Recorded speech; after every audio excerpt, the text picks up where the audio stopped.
పేతురు రాసినటువంటి మొదటి పత్రిక 5వ అధ్యాయం 10వ వచనం. పేతురు రాసిన మొదటి పత్రిక 5వ అధ్యాయం 10వ వచనం చదువుకుందాం. తన నిత్య మహిమకు క్రీస్తునందు మిమ్మును పిలిచిన సర్వకృపానిధియగు దేవుడు కొంచెము కాలము మీరు శ్రమ పడిన పిమ్మట తానే మిమ్మును పూర్ణులుగా చేసి స్థిరపరిచి బలపరుచును. హల్లెలూయా. తానే మిమ్మల్ని స్థిరపరిచి బలపరుచును. దేవుని బిడ్డలారా చూడండి, ఎవరితో మాట్లాడుతున్నాడు పేతురు అంటే యేసుక్రీస్తునందు విశ్వాసం ఉంచినటువంటి వారితో మాట్లాడుతున్నాడు. ఎందుకు యేసుక్రీస్తునందు విశ్వాసం ఉంచిన వారు కొన్నిసార్లు వారు బలహీన పడుతుంటారు. బలహీనతలు అనేవి ఉంటుంటాయి. అంటే బలహీనతలు వేరు, పాపం వేరు. గుర్తుపెట్టుకోండి విషయం. బలహీనతలు అంటే ఈ పాపం కాదు. బలహీనతలు వేరు, చెప్పాలా, పాపము వేరు. పాపం అంటే ఏంటి?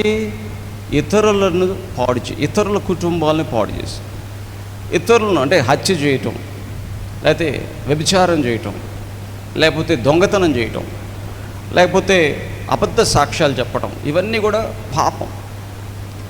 బలహీనత అంటే ఏంటి? బలహీనత అనేది ఆ స్థితిలోకి తీసుకుని వెళ్తుంది. హల్లెలూయా. బలహీనత ఏం చేస్తుంది? అటువంటి ఆలోచనలు వస్తుంటాయి, అటువంటి తలంపులు వస్తుంటాయి. దొంగతనం చేయాలని తలంపు వస్తుంది, అబద్ధం చెప్పాలనే ఆలోచన వస్తుంది, లేకపోతే వ్యభిచారం చేయాలనే ఆలోచన వస్తుంది, లేకపోతే చంపాలనే ఆలోచన వస్తుంది. దీన్ని ఏమంటారంటే బలహీనత అంటారు. దేవుని స్తోత్రం చెప్పండి. హల్లెలూయా. చెయ్యరు కానీ అటువంటి ఆలోచనలు వస్తాయి. హల్లెలూయా. దేవుని బిడ్డలారా, బలహీనతలలో నువ్వేం చేయాలంటే బలహీనతల్లో ఉన్నప్పుడే దేవుడి బలాన్ని నువ్వు కోరాలి. ఆమేన్. హల్లెలూయా. బలహీనతలు వచ్చినప్పుడే, బలహీనత వచ్చినప్పుడు అంటే వీక్నెస్ ఏమంటారు దాన్ని ఇంగ్లీష్లో? వీక్నెస్. తెలుగులో బలహీనత, ఇంగ్లీష్లో ఏంటి? వీక్నెస్. వీక్నెస్ వచ్చినప్పుడే నువ్వు ఎవరికి చెప్పాలి? దేవుడు చెప్పు. వీక్నెస్ వచ్చినప్పుడు నువ్వు దేవుడు చెప్పలేదనుకో, అదేం చేస్తావు? ఆ వీక్నెస్ కాస్త క్రియ అయిపోతాయి. వీక్నెస్ ఏం చేసిద్దంటే నిజంగా పాపమును చేయించేస్తాయి. అందుకని శరీరం బలహీనమైనది అని దేవుని వాక్యం సెలవిస్తుంది. శరీరం ఏంటంట? బలహీనమైనది. ఈ శరీరంలో ఉన్నంతసేపు బలహీనతలు ఉంటాయి, వీక్నెస్లు ఉంటాయి.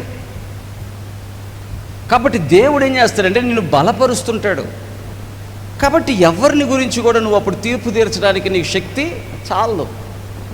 మనస్సాక్షి చెప్తుంది ఏమని? నువ్వు ఇందాకే కదా తప్పుగా ఆలోచించావు, ఇప్పుడు ఇంకొకరి గురించి నువ్వు ఎట్ట మాట్లాడతావు అని మనస్సాక్షి చెప్పుద్ది. హల్లెలూయా. అందుకని యేసు ప్రభువే అన్నాడు, నువ్వు ఎవరిని తీర్పు తీర్చొద్దు అన్నాడు. ఎందుకని అన్నాడు? నీలో బలహీనతలు ఉన్నాయి కదా, నీలో బలహీనతలన్నిటిని తీసేసుకుంటే అప్పుడు వ్యక్తిలో ఉన్నటువంటి తప్పుల్ని నువ్వు తీయచ్చు అంటాడు. నీలో ఉన్న బలహీనతలన్నిటిని నువ్వు తీసుకోవట్లేదు కదా, తీసేసుకోవడానికి ఎవరిని అడగాలి? దేవుణ్ణి అడగాలి కదా. దేవుణ్ణి అడగాలంటే దేవుడు బలం ఇవ్వాలి కదా. బలం ఇచ్చినప్పుడు అప్పుడేమైద్ది? అప్పుడు నీకు ఆ ఆలోచనలు రావడం మానేస్తాయి. హల్లెలూయా. అర్థమవుతుందా? ఇది అల్టిమేట్ స్టెప్ అన్నమాట. ప్రభువులోకి, రక్షణలోకి వచ్చిన తర్వాత పాపాలు మానేస్తారు. కానీ బలహీనతలు వస్తుంటాయి. ఈ బలహీనతలను దాడి చేస్తుంటాయి. ఈ దాడి చేసే బలహీనతలలో నుంచి కూడా నువ్వు జయించి ప్రభు యొక్క బలమును కోరితే అప్పుడు నీకేమవుతుందంటే అటువంటి ఆలోచనలు రావడమే మానేస్తాయి. దేవునికి స్తోత్రం చెప్పండి. హల్లెలూయా. అంటే అబద్ధం చెప్పాలన్న ఆలోచన రావడం మానేస్తుంది, దొంగతనం చేయాలన్న ఆలోచనే మానేస్తుంది, ఇతరుల స్త్రీలను తప్పుగా ఆలోచించే ఆలోచనే మానేస్తుంది,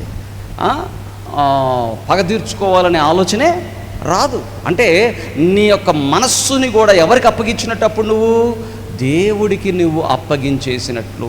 దేవునికి స్తోత్రం కలుగునుగాక. హల్లెలూయా. అందుకని ఆ 10వ వచనంలో అంటాడు ఏమని? మళ్ళీ చదవండి ఒకసారి. 5:10 పేతురు రాసిన మొదటి పత్రిక 5:10 మళ్ళీ చదవండి అమ్మా. చదవమ్మా. ఎక్కడికంట? ఆ మహిమకు. హల్లెలూయా. అండర్లైన్. తన నిత్య మహిమకు క్రీస్తునందు పిలిచినా. ఎక్కడికి పిలిచాడు మిమ్మల్ని? మనల్ని అందరిని ఎక్కడికి పిలిచాడు? నువ్వు యేసుప్రభు నమ్ముకున్నావంటే మహిమలోకి నువ్వు చేరడానికి పిలువబడ్డావు. మహిమలోకి రావాలంటే బలహీనతలతో మహిమలోకి ఎట్టెళ్తావు? మరి చూడండి, మీరు చాలామందిని చూస్తారు, ప్రభువు నమ్ముకున్న తర్వాత వాళ్ళలో బలహీనతలు ఉంటాయి. అయితే దేవుడే ఉంటాడు, నీ బలహీనతల్ని నేను ఎత్తి చూపి నిన్ను నిందిస్తానని దేవుడు ఎప్పుడు అనలా. హల్లెలూయా. కానీ ఏమని చెప్పాడు? నీకు బలహీనతలు వస్తున్నప్పుడు నువ్వు ఎవరిని ఆశ్రయించాలి? బలహీనతలు వచ్చేటప్పుడే, అంటే ఆలోచనల్లో నీకు బలహీనతలు వచ్చినప్పుడే నువ్వు దేవుణ్ణి ఆశ్రయించాలి కదా.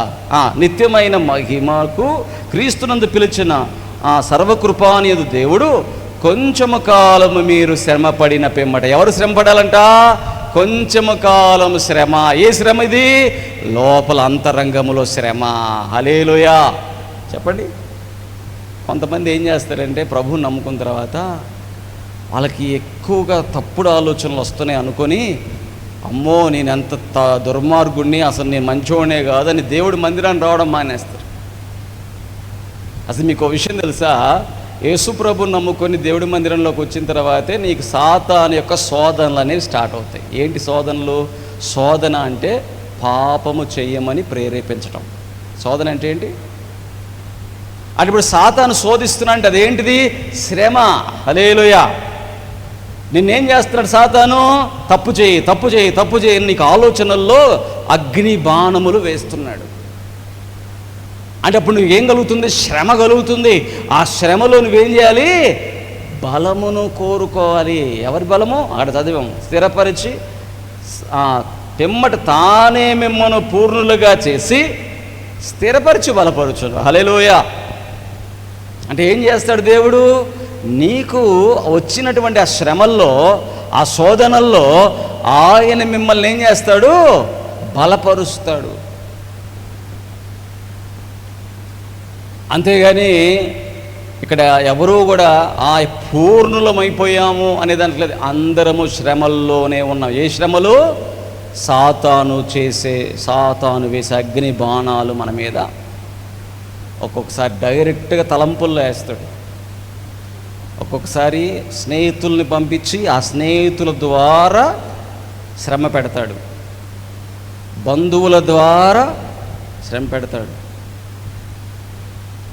ఇరుగు పొరుగు వారి ద్వారా శ్రమ పెడతాడు. నిన్ను శోధనలోకి, నిన్ను శ్రమ పెడతా ఉంటాడు సాతాను. అందుకని ఆ బలహీనతల్లో నీవు దేవుణ్ణి ఆశ్రయించాలి. రోమీలకు రాసిన పత్రిక 8వ అధ్యాయం. రోమీలకు రాసిన పత్రిక 8వ అధ్యాయం 26 చదవండి అమ్మా. 26. అటువలే ఆత్మయు మన బలహీనత చూచి సహాయము చేయుచున్నాడు. దేవుని బిడ్డలారా గుర్తుపెట్టుకోండి, మనం పాపములు చేస్తే సహాయం చేస్తున్నాను అనకూడదు. తప్పది, ఆ మాట తప్పు. చాలామంది నేను హత్య చేసి దేవుడి దగ్గరికి వెళ్ళి క్షమించమంటే దేవుడు క్షమిస్తాడంటే ఎవరు చెప్పారో కానీ అది బైబిల్ గ్రంథంలో ఆ మాట రాయలా. అలాంటి వారి కోసము నిత్య నరకాగ్ని ఎదురు చూస్తుంది అన్నాడు. హల్లెలూయా. ఏం ఎదురు చూస్తుంది? సరే, ఇది ఇట్లనే బట్టి ఈ మాట చెప్పా కాబట్టి చూడండి. హెబ్రీలకు రాసిన పత్రిక 10వ అధ్యాయం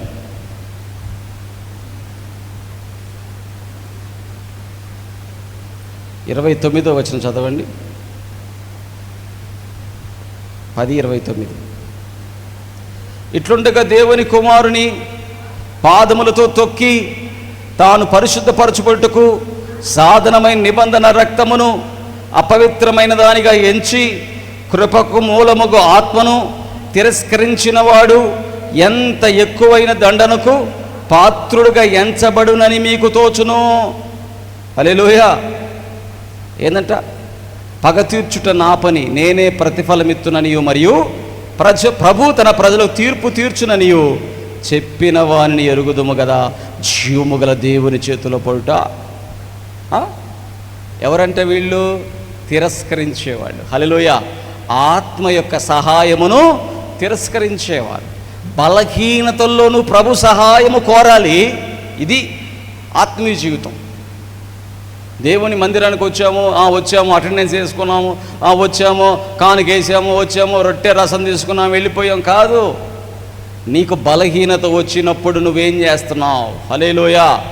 నీకు బలహీనత ఉందని తెలిసినప్పుడు నువ్వు దేవుడి యొక్క సహాయమును కోరుతున్నావా? ఏమని చదువుతున్నా ఇప్పుడు? రోమీయులకు రాసిన పత్రిక 8:26 ఏం చదువుతా? అటువల్లే ఆత్మయు మన బలహీనతను చూచి సహాయము ఏమంటా ఏలయనగా యుక్తముగా ఎలాగు ప్రార్థన చేయవలన మనకు తెలియదు కానీ ఉచ్చరింప శక్యము కానీ మూలుగులతో ఆత్మ తానే మన పక్షముగా విజ్ఞాపనము చేయును. హల్లెలూయా, హల్లెలూయా. దేవుని బిడ్డలారా, ఆత్మీయ జీవితం మనం అనుకున్నంత ఈజీ కాదు. నిత్య మహిమలోకి చేర్చబడ్డమంటే నీవు లోపల అంతరంగములో నీకు కలుగుచున్న బలహీనతలను నువ్వు దేవుడి దగ్గర సహాయమును కోరాలి. కోరినప్పుడు ఏమైంది? నువ్వు ఎలా ప్రార్థన చేయాలో కూడా నీకు చేత కాదట. హల్లెలూయా. ఇది ఏందండి పాస్టర్ గారు ఇలా అంటారంటే, అవును, నువ్వు ప్రార్థన చేయడం కూడా నీకు రాదు. ఎందుకు రాదు? నీ బలహీనతల లోపల ఏం చేస్తాయి? అవి ఒప్పుకోలేవు. అవి నువ్వేం చేయలేవంటే చెప్పలేకపోతుంటావు.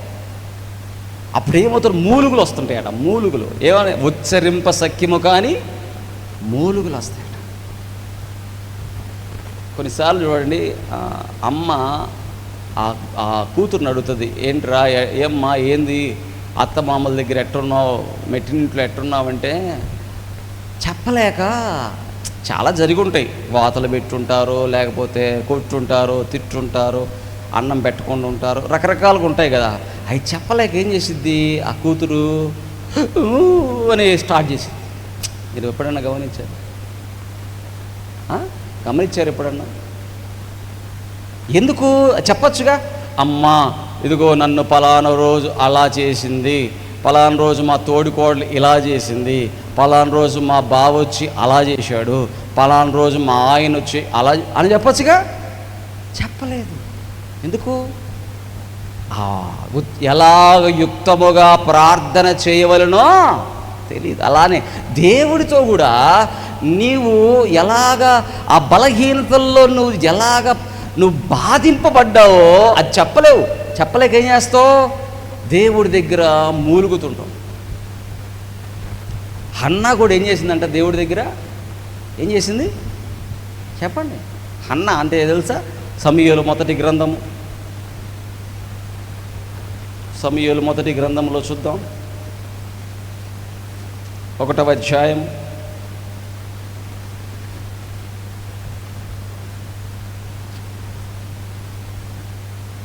10వ వచనం చదవండి అమ్మా. బహు దుఃఖాక్రాంతురాలై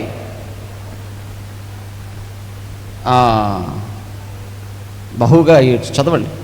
సైన్యములకు అధిపతి యెహోవా నాకు కలిగిన శ్రమను చూచి నీ సేవకురాలు నేను ఇక్కడ మరొక జ్ఞాపకం చేసుకొని నీ సేవకురాలు నేను నాకు మగపిల్లలను దయచేసినడలా వాని తల మీద క్షౌరూపకత్తి ఎన్నటికి రానియక వాడు బ్రతుకు దినములన్నిటిను నేను వాని యెహోవాకుని అప్పగింతునని మొక్కుబడి చేసుకొని ఆమె యెహోవా సన్నిధి ప్రార్థన చేయుచుండగా ఏలీ ఆమె నోరు ఏలయనగా హన్నా తన మనసులోనే ఆమె పెదవులు మాత్రం ఆమె స్వరము వినబడక కనుక ఏలీ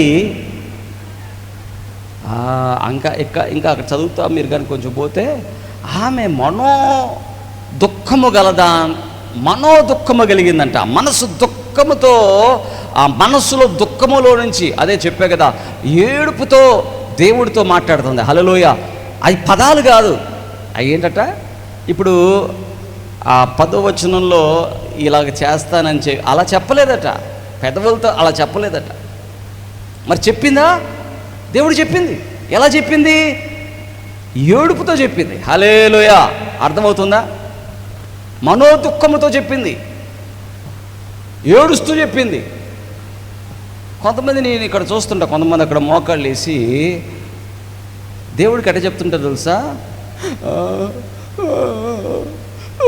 అనే చెప్తుంటారు. అదేంది నీకేమి అనపడినప్పుడు అంటుంది ఏంది అన్నట్టుగా నీకు అనిపిస్తుంది. కానీ ఆలో దేవుడికి వెళ్ళిపోయింది ప్రార్థన. అర్థమైందా మీకు? అది ఎలా పదాలతో చెప్పాలో తెలియలేదు, కానీ దుఃఖములో నుంచి స్వరము వెళ్ళిపోయింది. హల్లెలూయా. మరి ఇక్కడ 11వ వచనంలో 5 లైన్లు ఉన్నాయి ఆమె చేసిన ప్రార్థన. కానీ ఏలి అనే దైవజనుడు ఏమంటున్నాడు? ఏంది మా పెదాలు ఏం మాటలు రావట్లేదే, ఏమైనా తాగిందా, మత్తురాలైపోయిందా ఏంది అంటున్నాడు ఈయన. కానీ దేవుడు ఆ ప్రార్థన విన్నాడు. హల్లెలూయా. అందుకనే నీ అంతరంగంలో ఉంటే శ్రమలు, అవి వీక్నెస్లు. నీకు శోధనలు వచ్చినప్పుడు నువ్వు అలా ఆలోచించావా, అలా అనుకున్నావా, దేవుడికి ఇష్టం లేనిది ఏదో వచ్చిందా, అప్పుడు నువ్వు ఎలా ప్రార్థన చేయాలి దేవుడు చెప్పేస్తావు. హల్లెలూయా. నువ్వు అందుకనే పరిశుద్ధాత్మ దేవుడు నీ హృదయంలో చూస్తుంటాడు. హల్లెలూయా. దాన్ని విజ్ఞాపన చేస్తాడంట. ఏమని? నువ్వు చేసేటువంటి ప్రార్థన ఉచ్చరింప సఖ్యము కానీ మూలుగుల్ని దేవుడు ఏం చేస్తాడంట? పరిశుద్ధాత్మ దేవుడు విజ్ఞాపన చేస్తాడు. ఇదిగో ఈ బిడ్డ ఇలాగా ప్రార్థన చేస్తాడు. కొంతమందికి అందుకనే ప్రార్థన చేయాలంటే ఏం ప్రార్థన నేను చేయలేను అంటారు. ఎందుకు చేయలేరు? నిజమే చేయలేరు.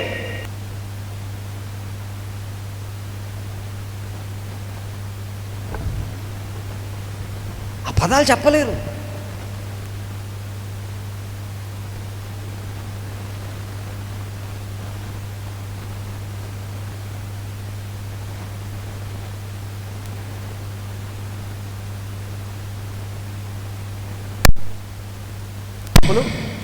ఎగ్జాంపుల్ ఏం చెప్పాను? ఆ బిడ్డ ఏం చేస్తుంది? తల్లి దగ్గరికి వచ్చి అమ్మ అనే పదం కూడా స్పష్టంగా రాదు, అట్టే వస్తుంది. మీరు చూశారు లేదు? నేను చాలామందిని చూశాను, అట్లా చాలామందిని చూశాను. ఓ లోపల నుంచి ఒక స్వరం వచ్చింది, ఒక దుఃఖంలో నుంచి వచ్చిన స్వరం లాగా వచ్చింది. ఆ మనసులో ఉన్న ఆ బాధ అంతా చెప్పేసుకుంటుంటుంది ఏడుస్తా. అప్పుడు తల్లికి అర్థమైపోయింది. హల్లెలూయా. దేవుడు ఎంతగా తన బిడ్డల్ని స్థిరపరచాలనుకుంటున్నాడు గుర్తుపెట్టుకోండి. ఈ లోకంలో శ్రమలు ఉన్నాయి. శ్రమ అంటే ఏదో తిండి లేదు, ఏదో డబ్బులు లేవు, ఉద్యోగం లేదు, ఇది కాదు శ్రమ. ఇది శ్రమ కాదు. ఇది కొంచెం కష్టపడితే డబ్బులు సంపాదించుకోవచ్చు, తిండి వచ్చింది అది. కానీ నీవు అన్యాయం చేస్తావే, అన్యాయం చేయాలని ఆలోచన వస్తుంది. సాతాను నిన్ను శ్రమ పెడుతుంటాడే తప్పు చేయమని, సాతాను నిన్ను కుటుంబాలను పాడు చేయమంటాడే, అవి ఆత్మీయంగా నువ్వు మహిమలో చేర్చబడాలంటే, నిత్య మహిమకి వెళ్ళాలంటే ఆటలో జయించాలి. హల్లెలూయా. వాటిలో ఏం చేయాలి? జయించాలి. మోషేని తీసుకున్నాం ఒకసారి మోషేని తీసుకున్నాం అనుకో. మోషే దైవజనుడు మోషే తెలుసు కదా. అతడు 40 సంవత్సరాలు ప్యాలెస్లో ఉన్నాడు. అన్ని రకాలైనటువంటి సౌకర్యాలు ఉన్నాయి. అయితే అతనికి ఏమని ఆలోచన వచ్చిందంటే, నేను హెబ్రీయుడిని అని తెలుసుకున్నాడు. నా హెబ్రీ జాతి ఎక్కడుందని వెళ్ళాడు. ఎలాగానే వాళ్ళు ఏం చేశారంటే ఇతన్ని దోషం చేశాడు. పారిపోయాడు. ఎక్కడికి మిద్యాను దేశానికి పారిపోతే అక్కడ ఏం చేశాడంటే ఒక అమ్మాయిని పెళ్లి చేసుకొని అక్కడ 40 సంవత్సరాలేమో ప్యాలెస్లో ఉన్నాడు. 40 సంవత్సరాలు గొర్రెలు కాశాడు. ఎన్ని సంవత్సరాలండి? 40 గొర్రెలు కాస్తూనే ఉన్నాడు. చూడండి దేవుని బిడ్డ, 40 సంవత్సరాలు గొర్రెలు కాస్తుంటే 80 వచ్చినాయి. ఎవరైనా ఏమనుకుంటారు? 80 వచ్చిన తర్వాత ఇంకేముందిరా నాయన, 80 వచ్చినాయి, ఏదో కాలం గడిపేస్తే అయిపోద్ది జీవితం అనుకుంటారు కదా. అప్పుడు దేవుడు మాట్లాడుతున్నాడు మోషేతో. అప్పుడు దేవుడు మాట్లాడుతున్నాడు, మోషే నీవు నా ప్రజల్ని ఐగుప్తు దేశంలో నుంచి బయటికి తీసుకురావాలన్నాడు. ఏంటి ప్రభువా, నేనా? ఒక వ్యక్తి మనిషి నన్ను బెదిరిస్తే పారిపోయి వచ్చా, రాజు నన్ను చంపేస్తాడేమో అని పారిపోయి వచ్చిన బలహీనుణ్ణి. హల్లెలూయా. ఎలాంటివాడిని? ఎంత బలహీనుడు! ఒక మాటకే బెదిరిపోయి పారిపోయి వచ్చినోడిని నేను పొయ్యి రాజుతో ఎదురుగా నిలబడి ఇశ్రాయేలు జనమందరినీ విడిపించమని అడిగే అంత బలం నాకుందా? అసలు నాకు నోటి మాంద్యం కలిగిన వాడిని. చదవండి ఒకసారి నిర్గమాకాండము 4వ అధ్యాయం 10వ వచనం. నిర్గమాకాండం 4:10 ఏమంటున్నాడు చూడండి మోషే.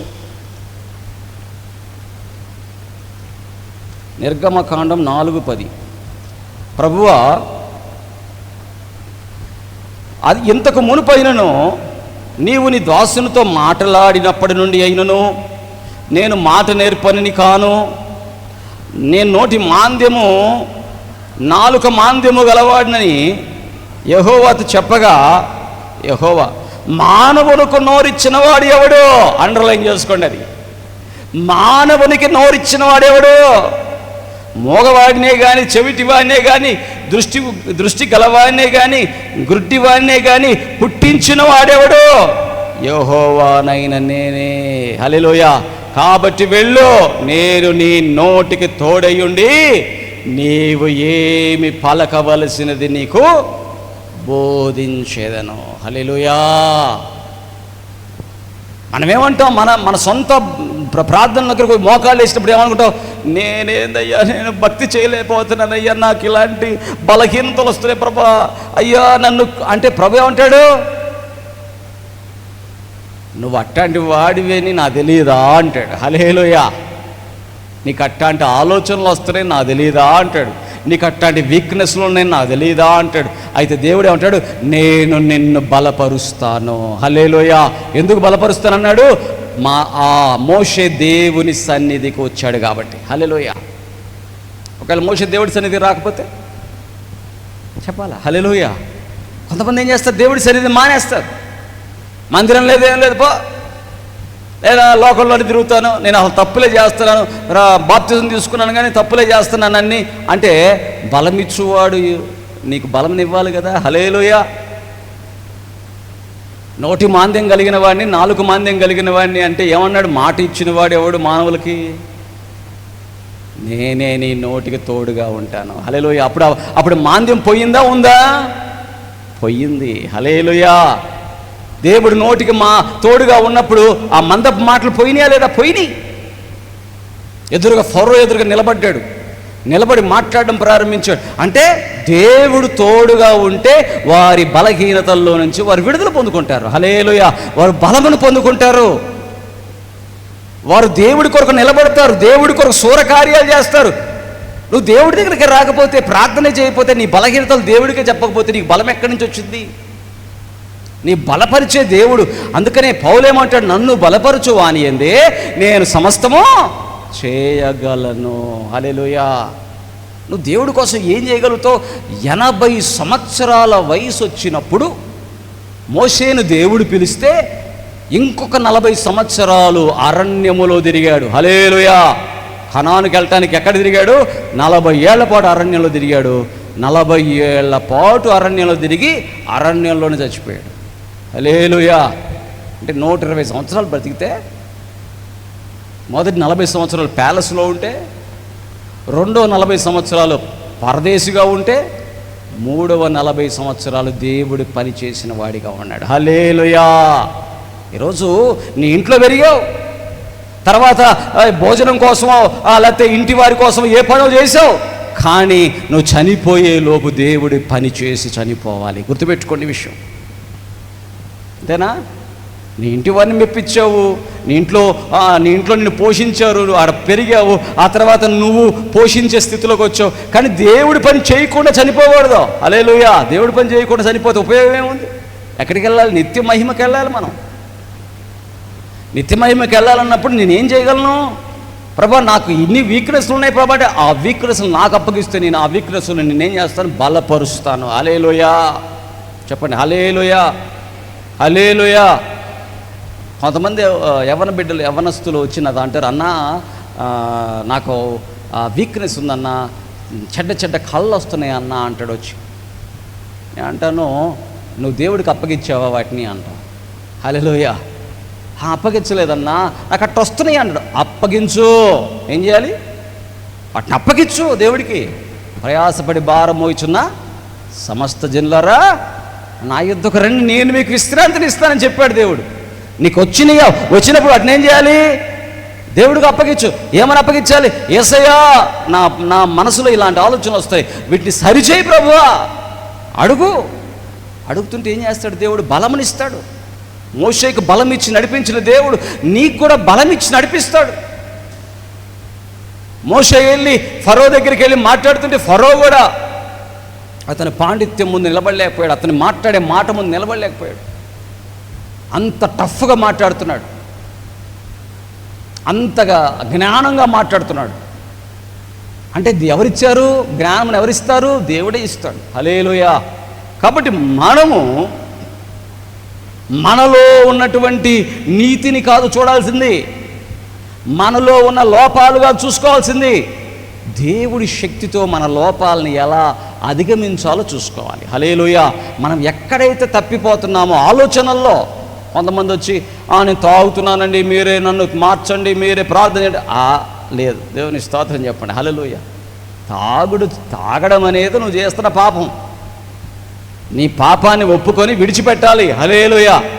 బహిరంగ పాపాలను విడిచిపెట్టకుండా మందిరంలోకి రాకూడదు, గుర్తుపెట్టుకోవాలా. సువార్త వినొచ్చు కానీ ప్రభు బలలో చేయకూడదు.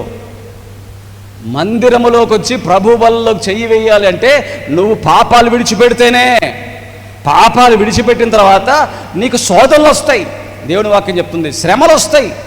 ఆ శ్రమల్లో నువ్వేం చేయాలి? జయించడానికి దేవుడి సహాయం అడగాలి. మోషే తనకున్న వీక్నెస్ని దేవుడు చెప్తే దేవుడు అతనికి తోడై ఉండి 40 సంవత్సరాలు 6 లక్షల కాల్బలాన్ని నడిపించే నాయకుడుగా మోషేను దేవుడు ఏర్పాటు చేశాడు. హల్లెలూయా. నిన్ను కూడా ఆ బలహీనతల్లో నుంచి విడిపించి నిన్ను కూడా తన యొక్క పాత్రగా మరల్చుకోగల దేవుడు. హల్లెలూయా. అందుకని ఏదో నేను ఇంట్లో అంతా బాగుంది, నాకు క్షేమం ఉంది, నాకు సంపాదన ఉంది అని అనుకుంటున్నావేమో. వాటితోనే అయిపోదు జీవితం. కానీ 3వ భాగం ఉంది. ఏంటది? దేవుడి కోసం నేనేం చేయాలి. హల్లెలూయా. మొదట నువ్వేమడిగుంటావు దేవుడిని? ప్రభా నాకు ఒక ఉద్యోగం ఇవ్వు, ప్రభా నాకు వ్యాపారం బాగా చేయి, నా బిడ్డకి పెళ్లి చేయి ప్రభా, నాకు ఒక ఇల్లు దయచేయి ప్రభా, నాకు ఆరోగ్యం దయచేయి ప్రభా అని అడుగుంటావు. ఇది ఫస్ట్ ఫేజ్. అవన్నిట్లో నుంచి దేవుడు నడిపించిన నువ్వేం చేయాలి? దేవుడి కోసం నేను ఏం చేయాలి? హల్లెలూయా. దేవుడి కోసం నేను ఎలా వాడబడాలి అని నీవు సిద్ధపరచుకోవాలి. హల్లెలూయా. అలా సిద్ధపరచుకుంటేనే నువ్వు నిత్య మహిమలో దేవుడికి ఇష్టమైన పాత్రగా మార్చబడినట్టుగా నిత్యమైన మహిమలో ఏం చేస్తాడు దేవుడు? నిన్ను మెచ్చుకుంటాడు.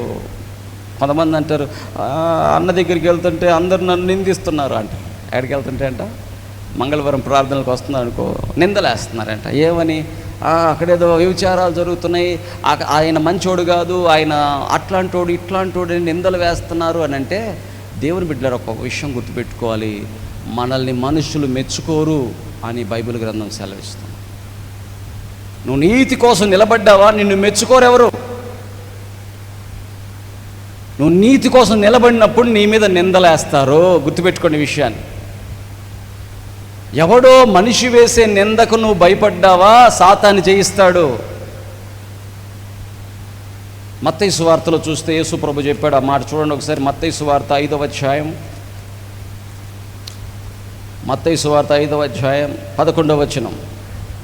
నా నిమిత్తము జనులు మిమ్మును నిందించి హింసించి నీ మీద అబద్ధముగా చెడ్డ మాటలెల్లా పలుకున్నప్పుడు మీరు ధన్యులు, సంతోషించి ఆనందించుడి, పరలోకమందు మీ ఫలము అధికమగును. హల్లెలూయా.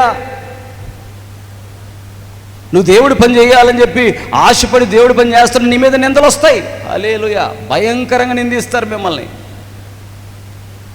దేవుడు చెప్పాడు, నా నిమిత్తం, యేసయ్య నిమిత్తం నువ్వు కానీ సేవ చేయడానికి, సేవకుడికి సహకారముగా ఏదో పని చేయడానికో లేకపోతే ఏదో ఒకటి దేవుడి కోసం నువ్వు నిలబడితే ఖచ్చితముగా నీ మీదకి నిందలు వస్తాయి.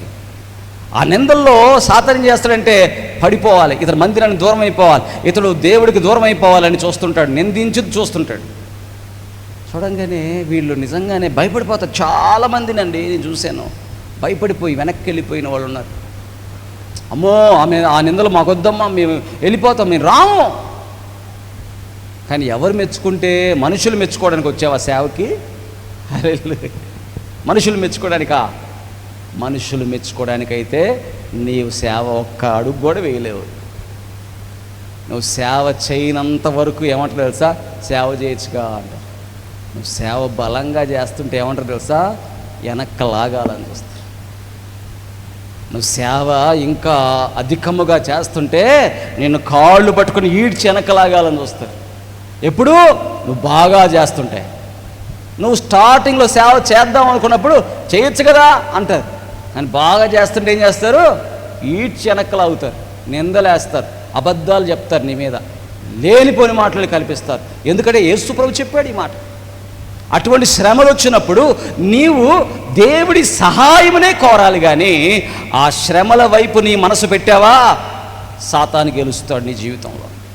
అందుకని నువ్వు ఎవరు మెచ్చుకోవాలని నువ్వు ప్రార్థనకు రావాలి, ఎవరు మెచ్చుకోవాలని నువ్వు సేవలోకి రావాలి, ఎవరు మెచ్చుకోవాలని నువ్వు పరిచర్యాలి. సేవ అంటే వాక్యం చెప్పడం ఒకటే కాదు. సేవ అంటే అన్నం వడ్డించటం, సేవ అంటే కూరగాయలు తేవడం, లేకపోతే సేవ అంటే దేవుడి మందిరానికి సంబంధించిన ఏ పని చేసినా అది సేవే. హల్లెలూయా. సేవ అంటే వాక్యం చెప్పడం ఒకటే సేవ కాదు. నాకు ఇచ్చినటువంటి తలాంత్ ఇది, వాక్యం చెప్పి ప్రార్థన చేయటం. మందిరంలో ఈ ఒక్క పనే లేదు, ఎన్ని ఉన్నాయి? ఆహారం వండే వాళ్ళది ఒక పని, వడ్డించే వాళ్ళది ఒక పని, చెప్పాలా?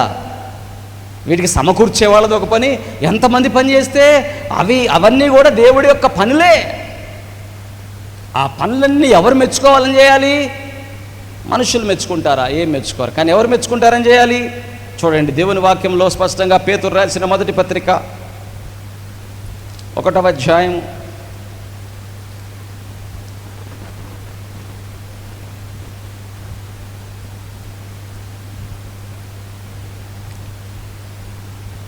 7వ వచనం చదవండి అమ్మా. 7 నశించిపోవు సువర్ణము అగ్ని పరీక్ష వలన శుద్ధపరచబడుచున్నది కదా, దానికంటే అమూల్యమైన మీ విశ్వాసము ఈ శోధనల చేత పరీక్షకు నిలిచినదై యేసుక్రీస్తు ప్రత్యక్షమైనప్పుడు మీకు మెప్పు. హల్లెలూయా. యేసుక్రీస్తు ప్రత్యక్షమైనప్పుడు ఎవరిస్తారు మెప్పు? మీకు యేసు ప్రభు ఇస్తాడు. ఎప్పుడట? శోధనల్లో పారిపోయేవారు కాదు, శోధనల్లో సేవ వదిలిపెట్టేవాళ్ళు కాదు, శోధనలలో పరీక్షకు నిలిచిన వారు. మోషే కూడా పారిపోయేవాడే. అందరూ తిరుగుబాటు చేస్తున్నారు. ఏమయ్యా మాకు సమాధుల్లో ఏమని తీసుకొచ్చావా? ఒకళ్ళ ఇద్దరా? 6 లక్షల మంది తిరుగుబాటు చేశారు. మోషే మీద తిరుగుబాటు చేసి రాళ్ళతో కూడా చంపేద్దాం అనుకున్నారు మోషేని. భయంకరమైన పరిస్థితుల్లో కూడా ఆయన వదిలిపెట్టలా, మోషే వదిలిపెట్టలా. దేవుడి వైపు చూశాడు.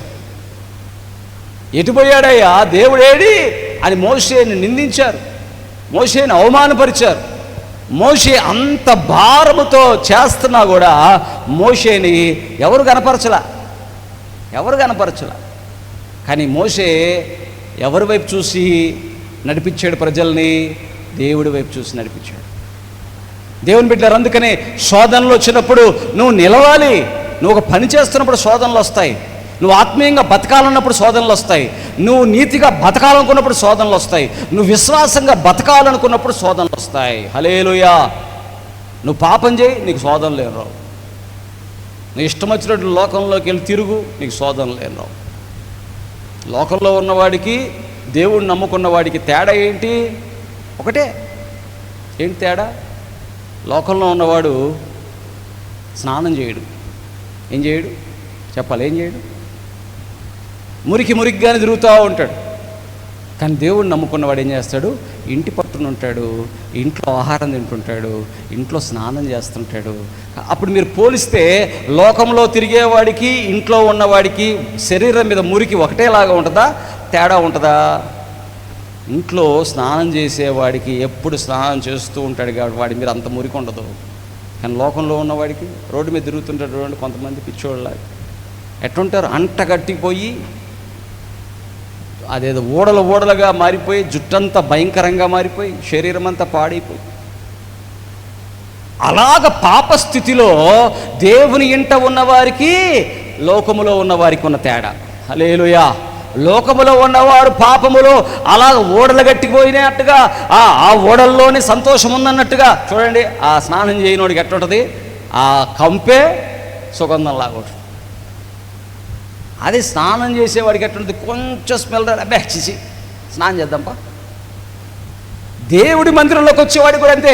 మనస్సాక్షిలో చిన్న లోపం వచ్చిందా, ప్రార్థన చేసుకుందాం, మనసు వచ్చేసిద్ది.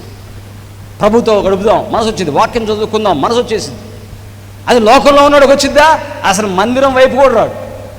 ఆ పాపంలోనే తిరుగుతుంటాడు, ఆ పాపంలోనే ఓడలు కట్టుకొని, ఆ పాపమే ఇష్టంగా, ఆ పాపమే సుగంధంగా మారిపోయి ఆ పాపం అనే గబ్బులోనే తిరుగుతూ ఉంటాడు.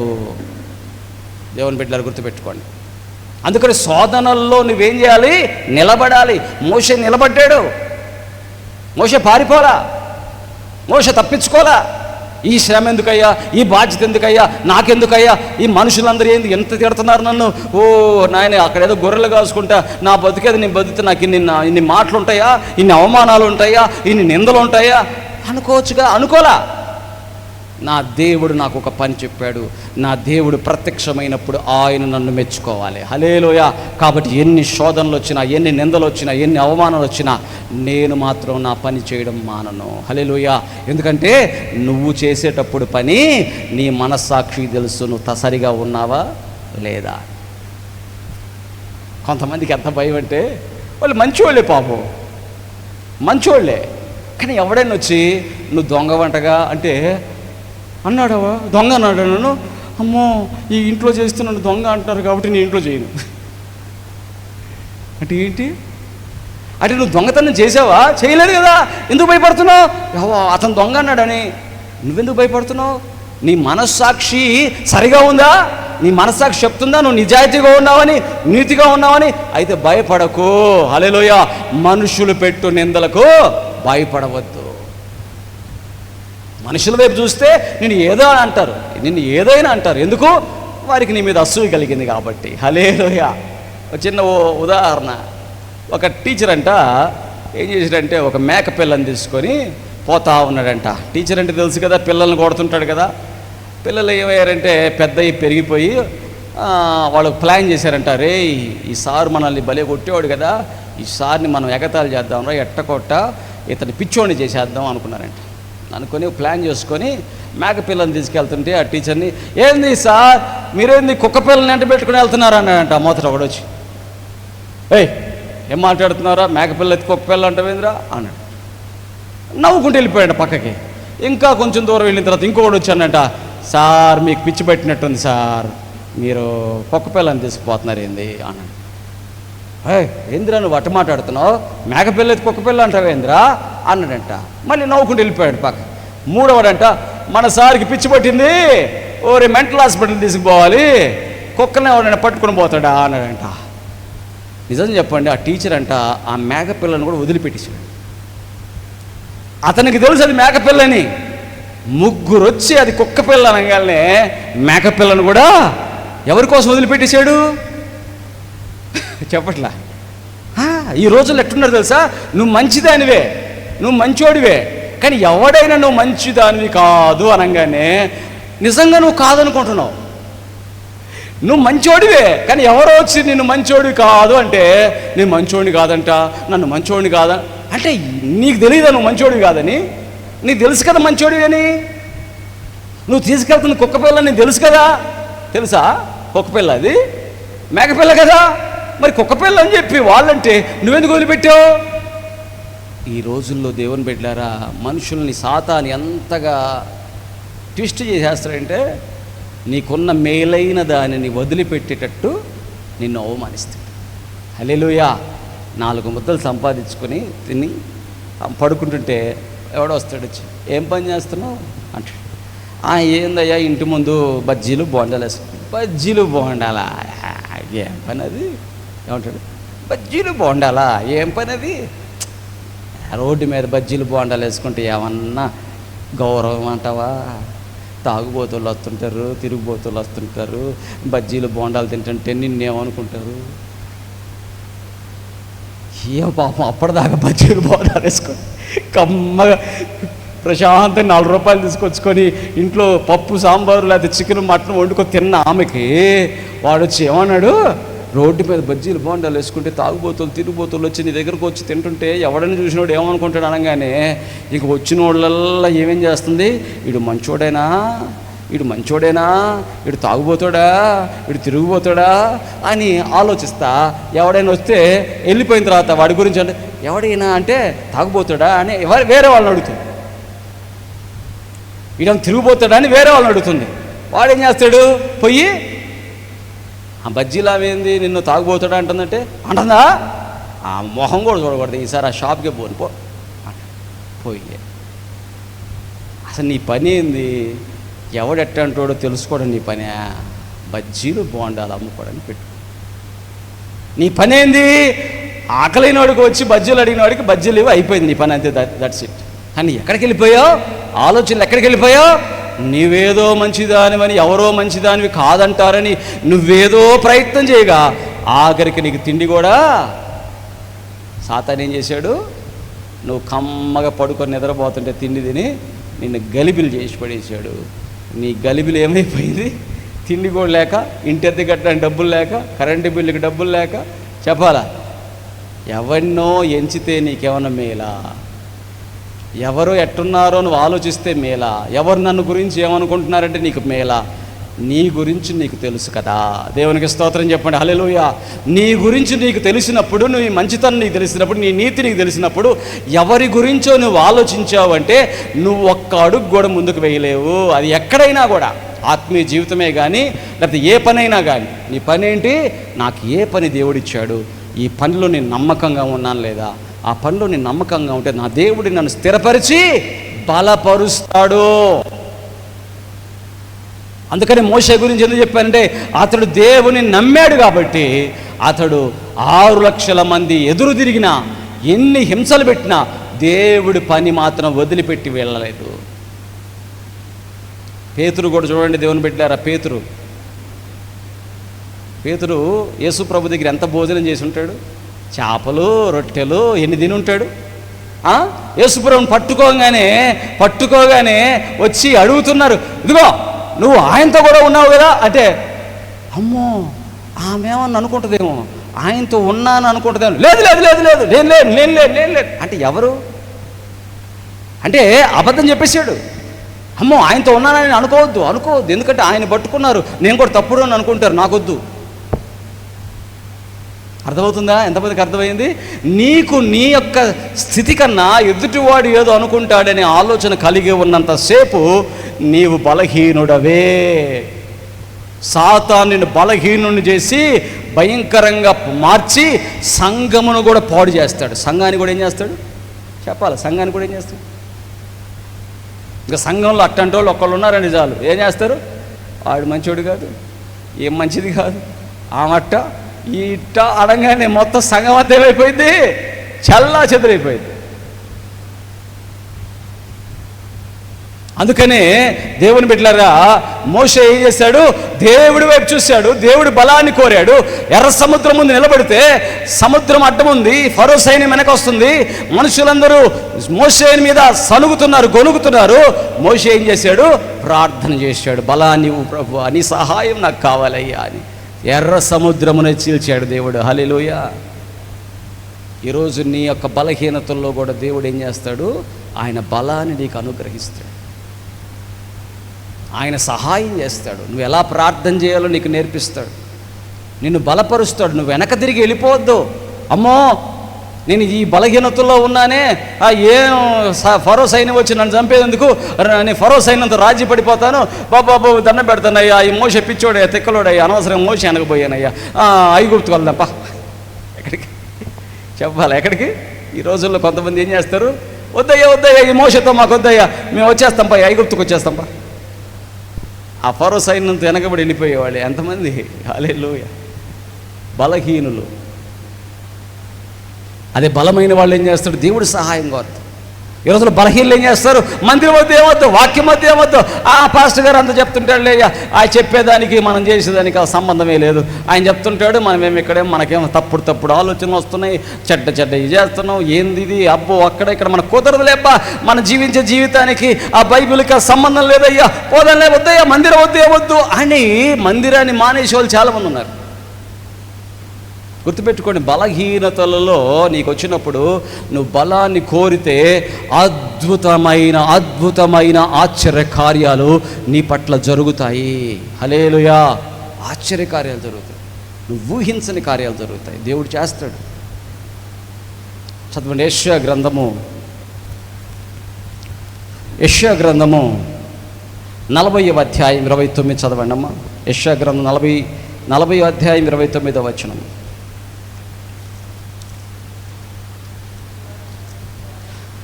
40:29. ఎవరికంట? సొమ్మసిల్లు వారికి బలమిచ్చువాడు ఆయనే,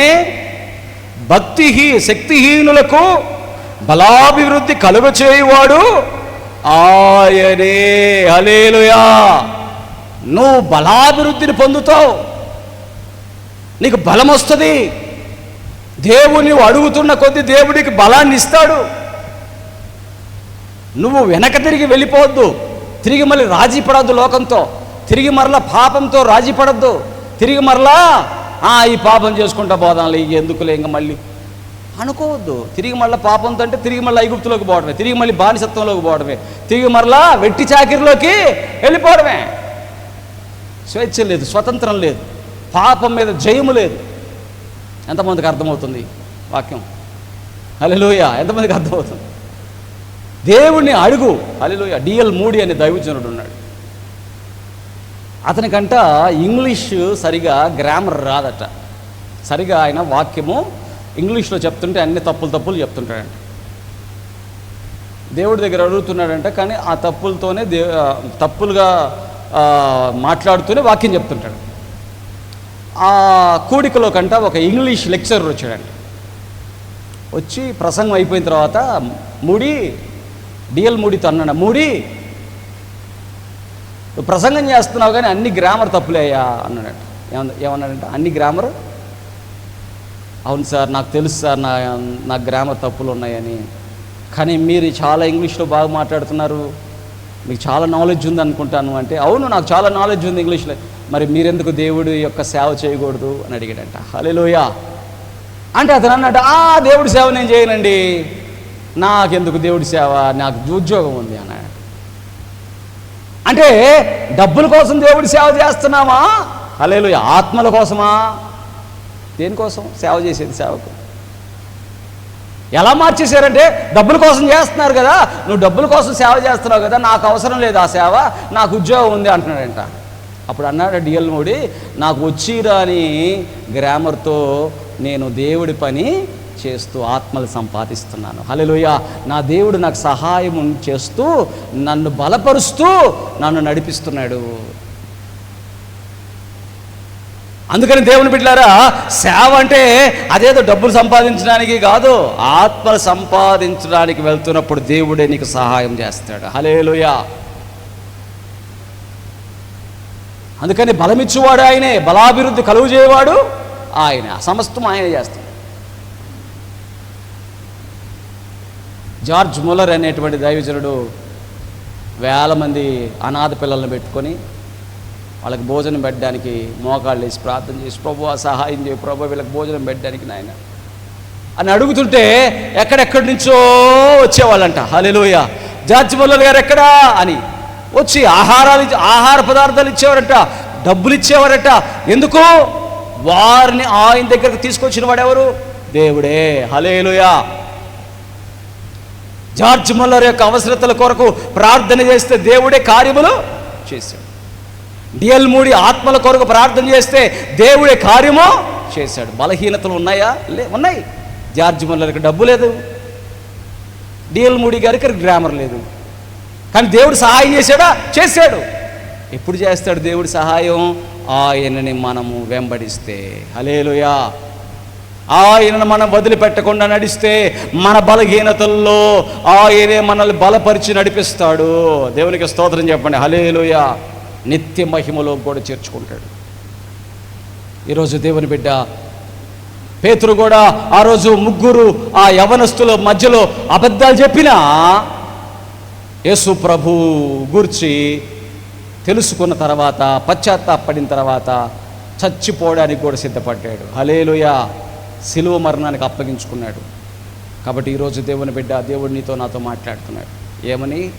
బలహీనతలు వచ్చినాయి అని చెప్పి, బలహీనతలు వస్తున్నాయని, ఆలోచనలు వస్తున్నాయని దేవుణ్ణి విడిచిపెడితే నువ్వు నిజంగా దేవుని బిడ్డవి కాదు. కానీ బలహీనతలు వచ్చినప్పుడే దేవుడి దగ్గర మొర్ర పెట్టాలా, మూలగాల, కన్నీరు గార్చాలా, దేవుడి సహాయాన్ని వేడాలా, శ్రమలో దేవుడి యొక్క సహాయాన్ని కోరి అద్భుతమైనటువంటి సాక్ష్య జీవితాలు మనం కలిగి ఉందము గాక. ఆమేన్. అట్టి కృప దేవుడు మనకు దయచేయను గాక.